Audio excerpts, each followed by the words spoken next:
আজকে আমরা কিছু মুভি সিন দেখব যেগুলো দেখার পর আপনাদেরকে গেস করতে হবে আসলেই কি এগুলো রিয়েল লাইফে সম্ভব কিনা। চলেন তাহলে শুরু করি। হু এখনই লেগে যায় তো ভাই ট্রেন। আচ্ছা, আরে ট্রেনের নিচে যাইতেছে, আরে মরবি তো, মরবি রে ভাই। ও ক্রিমিনাল মনে হয়, ধরতে হবে। কিন্তু ট্রেন তো চলে গেছে, এত পরিশ্রম করে লাভ কি হলো? হায় হায়, জীবনের এত রিস্ক নিল। আমি ভাবলাম যে কোনো সুপারম্যান হবে, উড়ে গিয়ে ধরে ফেলবে, কিন্তু না, ওই গাড়িতে উঠতে হলো। তো এত পরিশ্রম করে লাভটা কি হলো ভাই? কোথায় রিয়েলিস্টিক?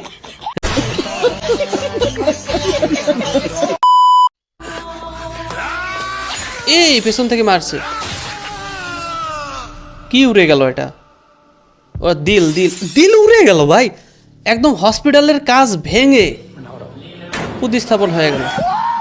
ওয়াও, অসাধারণ ভাই। এরকম ইন্ডিয়াতেই সম্ভব, কি বলেন? সাকসেসফুল, একদম অপারেশন সাকসেসফুল হয়ে গেছে ভাই। এটা সিলাই টিলাই করে দিয়ে এখন একদম রিয়েলিস্টিক আমার কাছে লাগছে। আপনাদের কাছে কেমন লাগছে অবশ্যই কমেন্ট একটু করেন। এই যে উড়ে গিয়ে ডাইরেক্টলি বুকের মধ্যে বসে একদম প্রতিস্থাপন হয়ে গেল। এরকম টেকনোলজি কোথায় পাবেন? মাটির মধ্যে আঘাত করার সাথে সাথে গাড়ি উপরে উঠে গেছে ভাই।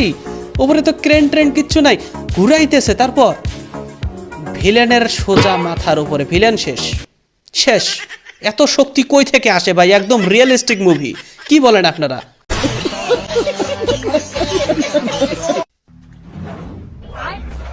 ওকে, নায়ক উপরে উঠতেছে, তারপর লাথি মারলো, ও সোজা গিয়ে বুকের মধ্যে।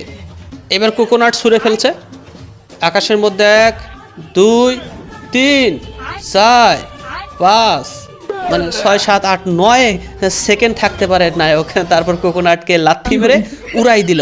কাকে উড়াই দিল? ভিলেনকে। মানে ভিলেনও এখন উড়তে উড়তে উড়তে উড়তে আস্তে আস্তে সিন পড়ে গেল।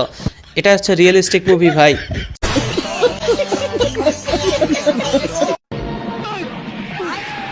আরে ভাই, মিঠুন তার এত শক্তি কই থেকে আসলো? মানে যুবককালে এরকম শক্তি ছিল? 2টা ট্রাক, ভাই সাহ, এত শক্তি রে ভাই। পাশা দিয়ে ধোঁয়া বাইর করে ফেলছে।